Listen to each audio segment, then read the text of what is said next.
Hello, everybody, and welcome to the weird world of knowing. I have today a wonderful guest, Emma Louise. Welcome, Emma. And we are going to be talking about the weird world of swine flu and sepsis. Now, that might seem weird all on its own, but for you, Emma, it's been a real life-changing journey, really, hasn't it?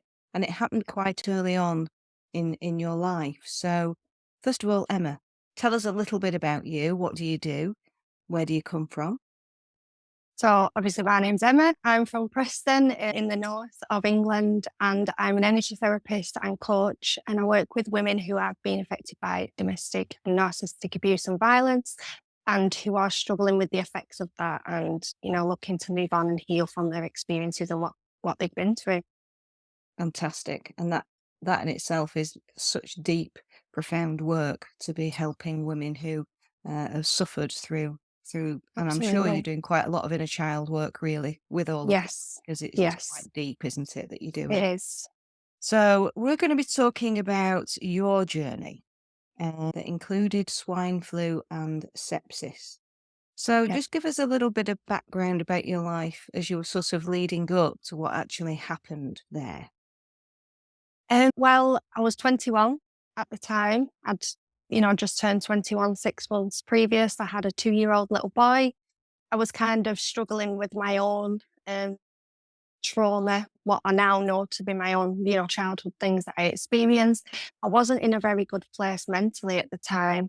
From what I can remember, it's 12 years ago now, but I wasn't in a very good place mentally. I wasn't making the best decisions. I wasn't aware of the things that I was going through and how my behaviours and decisions and actions were actually affected by, what I was going through. And in December of 2010, I became ill. And I was quite known in the family to be a bit of a hypochondriac and to, really kind of be poorly quite a lot of the time and not really. Yeah, I was just poorly a lot, and I kind of like milked it in their opinion and Yeah. etc. So when I was poorly, when I was ill, it wasn't quite taken as seriously as it was. People say, "Oh, you just done well, you'll get over it." Mm. But it got to the point where I couldn't get out of bed, like literally couldn't get out of bed. I wasn't eating, I wasn't drinking, I was just laid in bed all day long, couldn't move. And I was actually moving house at the time. Luckily enough, it was only across the road, but Yeah. I was moving, and that was when people started to think, wow, she might be really poorly here, because it took me 20 minutes to walk across the road with the help of my mum. Wow. Uh, and then I moved into my house, got straight back in bed in the new house because obviously I was really unwell. Yeah. And I remember saying, I think I'm dying. Yeah. And nobody was taking me seriously. And I was like, I think I'm dying. So my mum actually called the doctors and said, I need someone to come out and, come and see her. She can't move. We Mm. can't get there. She needs to be seen. And he came out, the doctor. I remember it was about 6 o'clock at Mm. night. And he did all my observations. And I'll never forget the look on his face when he did my obs. And he said, I need to ring an ambulance now. I need to get to hospital. Right. Um, and they did. They brought an ambulance. I remember being carried down the stairs, like terrified I was going to fall. I was in one of them chairs, and I was rushed into Preston Hospital. And yeah, the rest is history, really. I remember, you know, saying to my mum, "Am I going to die? I'm scared," and tell people that I love them, etc. And then that's the last thing I really remember before being induced into a coma. Gosh, that's a lot, isn't it? And you said Yeah, that's the last thing that you remember, but the conversation and why you're on here really is the reality that for you, whilst you were in a coma, you were yeah, hearing things and things were happening for you in a different reality to what was yes, actually going on in the outside world. Can you absolutely. explain some of the things that happened for you whilst you were in the coma? Yeah, so obviously the last thing I remember of this reality is being in hospital, and I heard some mentions of swine flu, but it never registered. And then the next thing that I remember, obviously when I woke up from my coma, that's when things started coming back. At the time, it was almost like Hmm. a dream that I was having. But the first dream, I'll call them dreams, is I was in an ambulance. And at this point, I was already in a coma. They did induce me into a coma in Preston. They kind of said, we don't think she's going to make it. The amount of times my family said the goodbyes, they were trying to send me to Sweden to get me on these specialist machines and doing all these things. But eventually they was able to take me to Blackpool Victoria because one of the surgeons there, the thoracic and cardiac surgeons, actually heard about me through his colleagues and said, bring her here, try and save her life. So it was almost like there's nothing we can do. So my first dream experience was being in an ambulance. It was snowing, really heavily snowing. Everything was in slow motion. And the ambulance was just surrounded by football fans. And they were football fans from the Blackpool team. So I was in this ambulance. Everything was slow motion. There was banging on the side of the ambulance. Everything was rowdy outside the ambulance. And they were Blackpool football fans. And that's the first thing I remember experiencing in the dreams that I was having. So obviously looking back, I was going to Blackpool and it was heavily snowing. So it's just amazing to think that, my brain had interpreted that information that I'd heard on the outside and turned it into this dream, these hallucinations and really pieced it together quite well, really, considering I was in a coma. Yeah. It was just a different reality for you. Yeah, Right. absolutely. But it felt very real. Everything that I experienced was very, very real. And, I say dream, but it wasn't quite dreamlike. It was almost like that was happening. Yeah. That was what was happening. And at this point, I wasn't aware that I was in a coma. So that for me was happening in my life, apart from everything being in slow motion. Yeah. That's the only difference. And the reason that we're talking about this as if it's in a different reality is because we're not going into the medical terminology of hallucinations and things like that. We're just keeping Yeah. this in its own weird level Yeah. for people to be able to listen to. So this is for you listeners to be able to take your own interpretations from what Emma is giving us and make of it as you wish to make of it. So Emma, carry on, because that wasn't just this was just the start really of these different realities for you, wasn't it? So Yeah. what happened next? So one of the next things that I remember, and I remembered this waking up and thought this had actually happened, and that was the reason why I was in hospital, is that I was in Blackpool on a night out with my friends. We ended up going into this like blow up bubble thing, and we were just like floating around in this blow up bubble, almost like one of them orb things, where you go down the hill, and it was like that. And I was in there with a couple of friends, and mm, I what happened in that reality was that I'd taken a lot of drugs. And my dad, a colleague that my dad works with at work, had actually found me in the street, having these bad effects from these drugs. And that's what had happened to me in the next part of this. And I was on a night out celebrating, and I'd taken loads of drugs, and I was becoming unwell. And that's what I thought had happened. So when I woke up, I remember seeing my dad and apologising to my dad and being like, I'm so sorry, like I've put you all through this because I thought that's what had happened to me. I thought I thought that's what had happened and what the reason why I was in hospital. So that was very, very, very real to me because I was apologising to him and feeling really bad about doing that and, putting everybody through that. I thought it was my fault, essentially. But Oh, bless you. that's why I was in hospital, yeah. Bless you. Now, this might be resonating with some of the listeners out there who may have been going through some of their own experiences through being in a coma, through ill health, through all sorts of different things. So if this is sort of resonating with any of you, then please do get in touch with us because we're very interested in hearing about people's weird experiences out of the normal reality of what we know as the walking, talking us here. We're really looking into now the weird concepts of what's happens with our consciousness and our subconscious, of what is going on behind the scenes when we are asleep, when we are in a coma, when our brain and body are not able to function as a norm, but we take on this extra reality of what we think is happening. So, Emma, carry on. So we spoke before about one of the most, significant things that happened while I was in a coma, and something that felt very, very real to me and still does when I think about it is I was very poorly and I was in a really old time and place. I've never seen it before. It was just like wooden lodges and huts and horses going round and mud. The ground was like mud and, soil. And I remember being dragged, I was rolled in a carpet, like a really old rug or a very thick blanket, and I was being pulled up this hill by horses and horse and cart. I don't know why I was on the floor being pulled on the carpet, but everybody was singing this song and like chanting for me. And I had this awareness that I was just very, very ill. Um, and I got the sense that they was preparing for my death kind of thing. And, bringing me to this place where was going to be my last, bit of life and I would be buried or whatever. But when I woke up, I remembered these songs. I don't remember them now so much. I kind of remember the tune if I really think about it. But I was just surrounded by a lot of people and they were just chanting and singing these songs. And I was in this rug and I Wow. was very ill, but very aware of what was going on. And when I think back, that's one of the most realistic experiences of the whole, everything that happened. That's what felt the most real to me. And at that time, I didn't question why I No? was there and Yeah. why I was, surrounded by all these people and there was horses and huts. I never questioned that. That felt like my life. Yeah. That felt like, that was Right. what was happening. And So I never thought anything interpret weird that. about it. How do you interpret that?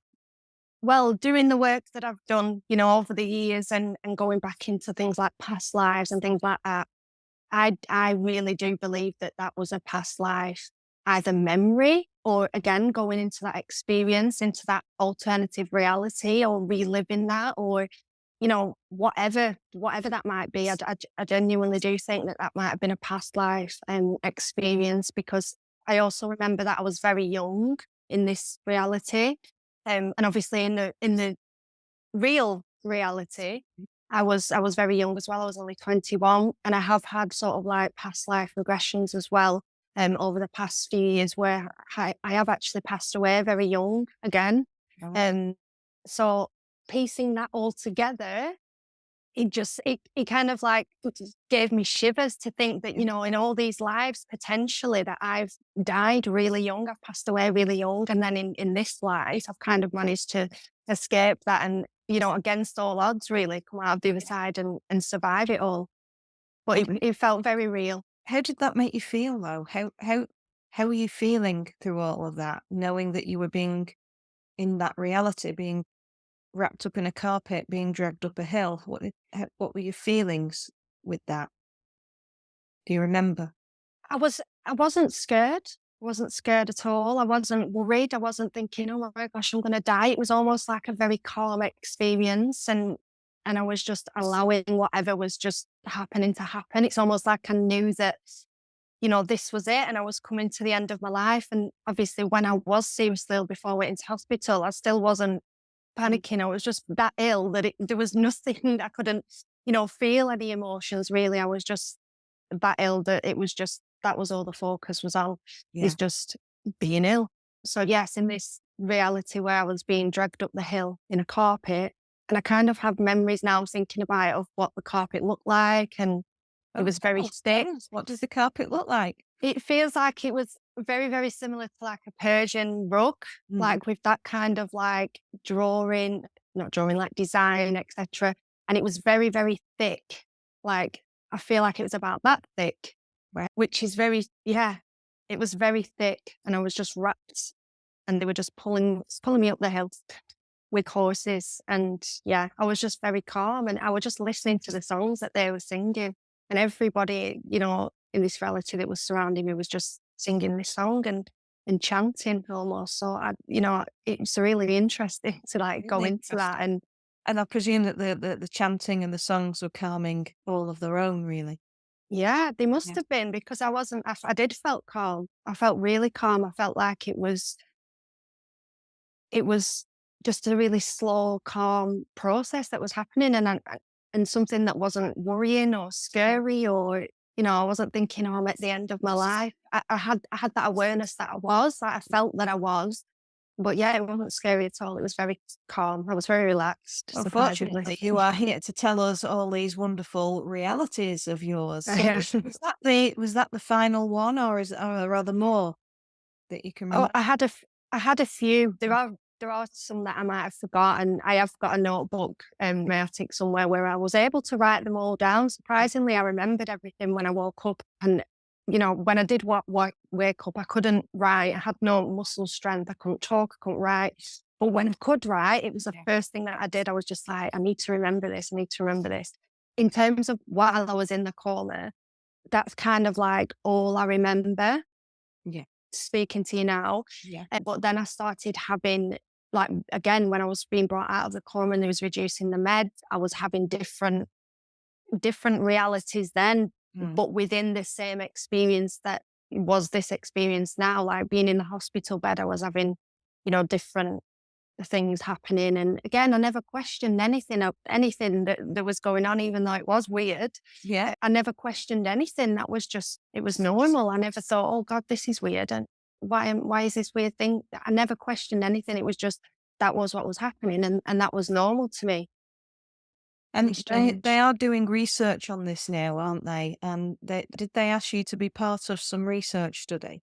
They did, yeah, because I ended up actually getting PTSD a few years after. I actually went to uni to train to, work in theatres. I was inspired by my experience and I thought, I want to go, the nurses, the doctors, they just inspired me massively. And I thought, I want to go into this environment and help save these lives. I want to be somebody that had, helped save my life. I want to be that person. So I did go to uni, but the more my course progressed and, as I were going into intensive care and hearing all these beeps and seeing all these machines, it kind of knocked me back and I Yeah. came out of nowhere, never expected it to happen. And then I had to go through like psychotherapy through uni and the hospital. They did that for me. And I was able to, see I met some of the people that looked after me in intensive care. I met some of the people who, rode in the ambulance with me, took me to Blackpool Vic. I had all the nurses and doctors like summarize all my notes to give me the Yeah. points, the most important things that had happened. And it was then that I realized how ill that I actually was. I didn't know all the ins and outs and all the details. I just knew I had 30% chance of survival. If I would have gone to sleep that night, I would have died. But it didn't hit me until I'd seen, and obviously, being in that medical field then through university, I understood what was being Yeah. written. Yeah. So I was like, oh my word, I was on the brink of death. How am I still here? Yeah. Because they also said, if she does survive this, there's a chance of brain damage. There wasn't enough oxygen, for quite a number of days. When I think about it, I just think I should not be here. I should not be here. Yeah. If you were to look at it on paper, I shouldn't be here, Yeah. but I am. I am. Ah, So thankfully you are. they did actually ask me as I was going through all this psychotherapy if I wanted to be part of this study where they were going to look into how the effects of sound and noise while people were in a coma affected, what their brain interprets that to be. For example, yeah, the bins shutting really fast, being like bombs and different things going off. So, but at that time, I just wasn't mentally strong enough to No. be talking about it again because it was something that was, came Very came true. back up out of Yeah. nowhere Yeah. and yeah, it triggered me massively. So I didn't unfortunately take part in that study, but yeah, I might be able to do in the future though. Yeah, absolutely. Well, studies are going on all the time, aren't they? And funnily enough, I've just been part of a study for Northampton University with looking at alternative realities with a mask on and ping pong balls that were half Amazing. cut out with a red light show on. It's called the, gosh, I'm just having a mental block right now. It'll come to me in a second. Anyway, so part of this study, and it really is about them asking you to, there's white noise in your ears, you're lying back and you're sort of in a meditative state, and it's writing down, drawing and talking about what you are seeing, feeling, hearing in relation to an image that they are sending to you. Oh, And the twist with this is that they didn't send the image until after I'd done the experiment. So it was it was really fascinating. And there amazing. was somebody before me and there was somebody after me. So as I'd gone into the room and and I started to pick up on the energy of it, I immediately said, "Oh, my feet are moving." um, I seem to be walking forward. I think I've already started. I feel like I've already started. I went, "Oh, no, I can't write anything down yet until we've actually started, because that's how they do the experiments." So I picked up on I said, "I feel like I'm on a merry-go-round, or on a Ferris wheel, or, that type of event, where I'm on a roller coasters type fairground feel." And so I picked up all of these things, picked up the colours greens and all sorts of things that went on. At one point, I said, "I feel like a horse." And then I said, "Oh, we are not amused." So it was like, I felt like the Queen, but I thought, this is supposed to be a place. I can't say it Wow. feel like the Queen, because that feels stupid. So I didn't.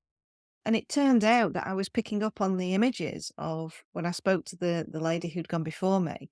She'd got the London Eye in London. Wow. So I'd been picking up on all of that, as well as some of the things that from my image, but then also probably a few things from the one that was after me as well. So Wow. how we're actually able to our consciousness works at such a different way than we think it does just with our brain. It comes in all sorts of different ways, and it Mm. uses our body, it uses all our senses to give us this information.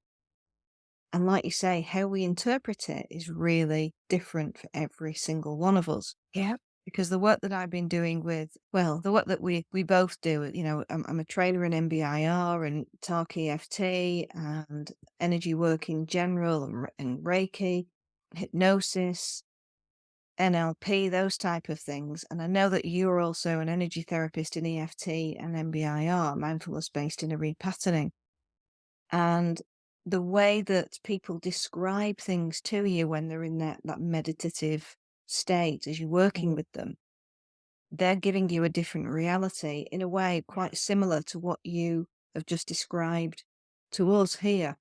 Is that Okay. is that what you're finding? Yeah, absolutely. Yeah. Because everybody's interpretation of things is completely different and everybody's experience is completely different. Mm, So it's really interesting to, I work with a lot of similar women in the sense that they've experienced very, very similar issues and experienced the same kind of trauma. But everybody's interpretation of that is different. And everybody goes into these sessions and experiences something completely different as well, because there's no one size fits all when it's things like this, because you're conscious and your subconscious and everything coming together just creates a completely different experience for mm. everybody. And we've all lived a different life, haven't we? Like from childhood to adulthood, it's all been very different. But it is really interesting to see the differences, even with myself and clients, and what we experience when we're going into these meditative states, especially with MBIR and things like that. It's very interesting, and it's having these conversations with you has really made me think, Mm. wow, I want to look more into this and get more information, and even about my own journey, my own experiences of being ill, and kind of like delve into that a little bit, because it's just amazing how our minds work and our It is, and subconscious. it Yeah. is tapping into these psychic parts of Yeah. ourselves, and it's the Ganfeld experiment. It's now come back to me, having one of those middle-aged women moments. Yeah.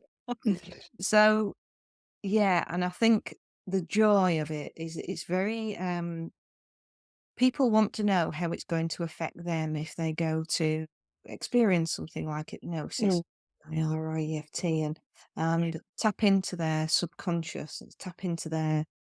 their own energy field. But Yeah. because of the life that you have led, and nobody else has ever lived your life. They've been with you for little parts of the journey, but you are the only person that's been completely on your own with your life, discovering and experiencing all those aspects of it. Yeah. Absolutely. Now, if we've had other lives and we have experienced other things in time, or there are other realities going on at the same time, because scientists, quantum physics, are saying that time really is something that we as human beings have created so that we can Yeah. manage our time here on Earth. Mm. But if time doesn't really exist and it's all sort of happening, and there are different parts of us happening now, then when we go into these different parts of ourselves, these different journeys when we're totally in a deeply relaxed state. And it is like a dreamlike state, and it takes us off onto these wonderful adventures. We don't know. We don't know if it's a dream. We don't know if it's a reality, but it feels like one. And that's the only thing Yeah. that we can really grasp onto is that is our reality at the time, whether we are asleep, whether we're in a coma, whether we are awake. And it has an impact on us and how we live our life and interpret our life and move forward with our life. And it can be healing and it can be traumatic. And it can be everything in between, but it usually gives us some really deep insights that mean something directly to you as a person. What might happen to you might not mean a great deal to me because it's not my experience, but to you, you'll have those aha moments of, oh yeah, that really made sense with when I was in the ambulance. Yeah. I felt like I was going to Blackpool. I thought there were Blackpool fans. And it's all these little connections that we then make with our own life. So it's really important that we start to connect with ourselves at a much deeper level than most people are doing, because you are so important. You are so interesting. You are so interesting that when you start this journey, you don't want it to stop. And I'm sure you feel the same way.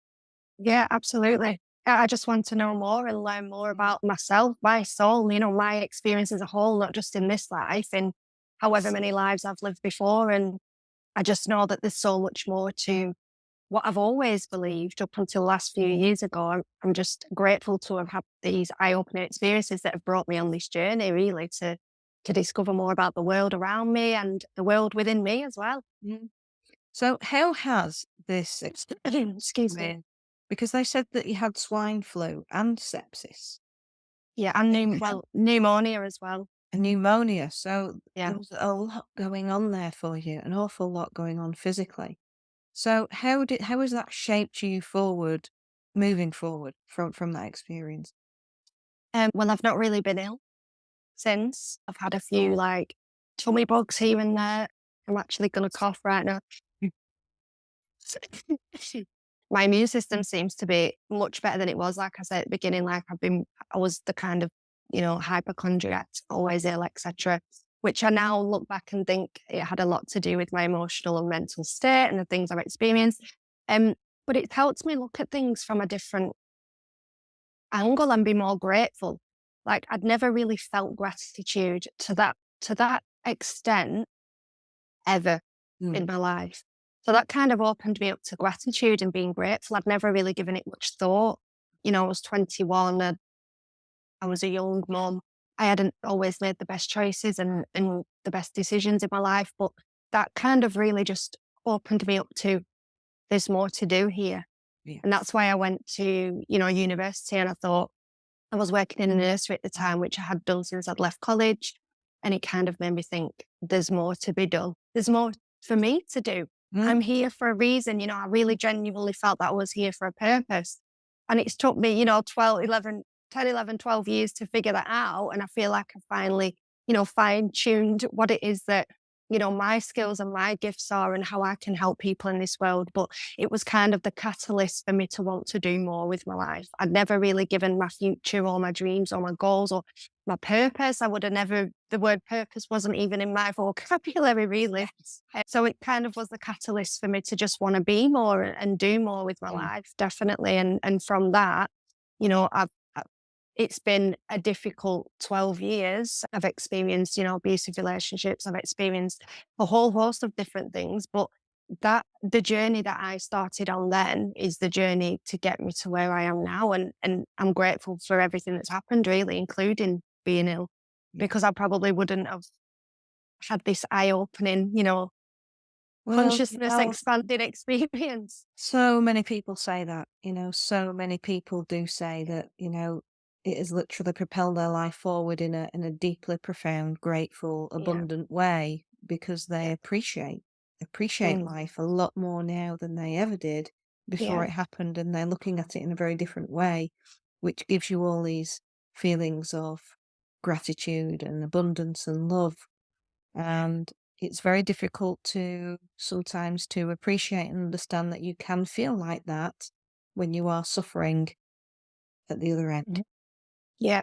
I And think. it's helped me, even now when I experience hardships or go through these healing periods, I'm still on this healing journey of all the things that I've experienced. And although it might be hurting at the time and I might feel, all these emotions that I don't necessarily want to feel, I'm always grateful for it because I know from past experience that everything that I've been through that's been difficult for me has always propelled me in some way and brought me forward and brought me closer to who I'm meant to be and what I'm meant to do. And gratitude is a massive part of my existence now, and it has been since then, really. And at the time, I remember listening to it on the radio. There was a lot of people passing away at that time from swine flu, and it was kind of a year after like the pandemic kind of hit.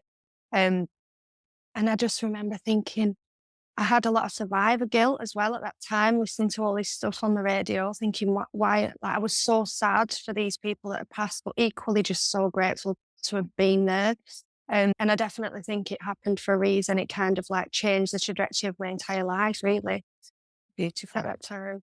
And I know that we're doing some group work together now, aren't we? With We being are. clear on our intentions and shifting things forward, which again brings us back to being in a meditative state, but actually Yeah. then giving feedback to each other on our findings for each person as we work through the group.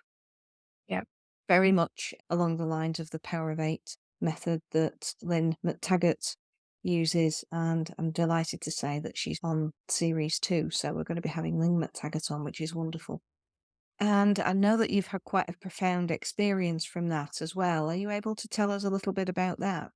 Yeah, absolutely. Strange for you at first, wasn't it? Oh yeah, I couldn't when we first went into that, I couldn't connect, I couldn't see, I couldn't interpret many things. I think I was overthinking it at that time and I wasn't really allowing myself to go in there. But what I experienced in our first session with that and when everybody was, setting these intentions for me, I've never this I think this really opened my mind to like the power that we all have and how we're all connected because the things that other people were seeing for me, not only were they so relatable to what I'd asked the intentions to be, like down to a T, like the things that I was struggling with at that time, it was all so similar.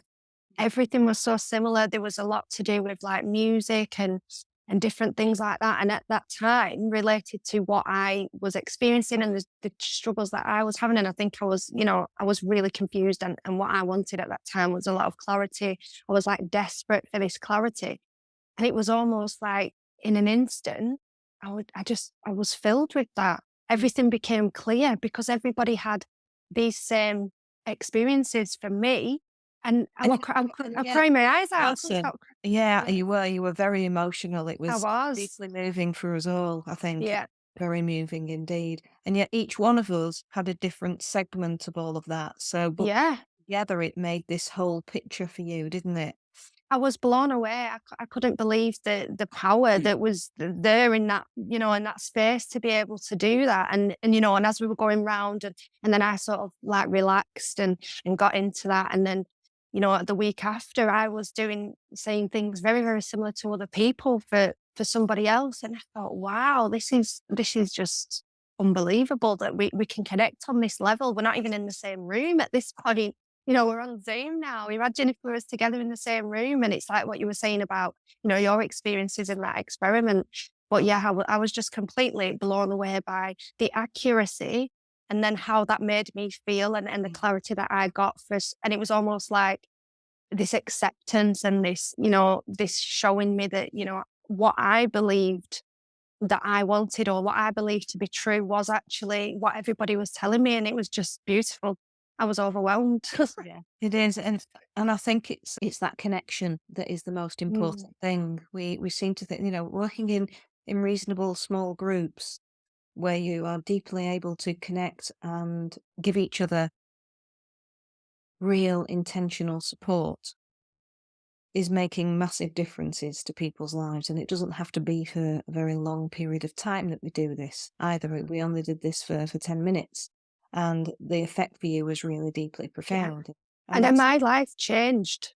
mm, in what way? My life changed massively. All the worries and the fears that I'd had of, what I should do and what I should do moving forward and how I should do things, it was taken away. It was taken away, and I was able to move forward with what I wanted to do and what was in here. It was almost like I needed clarification of what I already knew. So once I got that clarification, everything in my life changed, and I started bringing in, amazing things that I'd been trying to manifest for ages. It just kept pouring in, and it was just, I couldn't believe it. And I knew that it was because of that session that we'd had. And I knew that without a doubt, that, and because of my release of these subconscious blocks that I'd had, with myself, and just getting that clarity, it just completely changed my Mm. life, like almost instantly. And then I started, manifesting and bringing in, the things that were always meant to be brought into me. But I just had so many blocks, and it was just, I couldn't believe it. I was just so excited to tell everybody how everything had changed, and I was just so It is. grateful It for is it. a really deeply beautiful way to work, and Yeah. we can work in groups, whether we're doing EFT work, TARC EFT, MBIR, hypnosis, NLP, but blending it all together with the power of intention, Mm. Reiki, you know, whatever energy work it is that you are doing out there, everybody, then your intention of what you're actually wanting from that healing process is the most important part of all. And getting real clarity on that, if you're stuck, please come and have a chat with us. Come and have a chat, and we can help you with getting those intentions really clear and precise to help shift you forward on your own healing journey, or as a group. And again, you're always free to come and join us in our healing groups and the healing that we're doing, because we have a lot of fun when we get together as well, don't we? It's fun and It's it's amazing. beautiful and it's really deeply making relationships matter at such a profound level that we don't surface skim anymore. We don't surface skim. Everything is at a real deep level that matters. Just like this conversation today. So I can't Yeah. thank you enough, Emma, for your openness and sharing in this way. It's so deeply appreciated in bringing your weird world to us and making it more normal and Yeah. acceptable for people who may have been suffering, thinking that this wasn't normal. And Yeah. actually, it's much more normal than people realize. And Yeah. if anybody wants to back this up, then you might want to actually have a look at series 1 as well, where there are interviews in there with Bill. And again, gosh, sorry, Bill. Well, I've got interviews in there with Bill, and I'll put the link up there, where he had a near-death experience as well, and he went and traveled the universe. So that's a really beautiful one for people to listen to again as well. So, Emma Louise, thank you so much for sharing Thank you. us and the weird world, and we look forward to seeing you all again soon. Please do hit the button to subscribe, leave us a review. All of that's so important to us moving forward. We love you loads. Take care.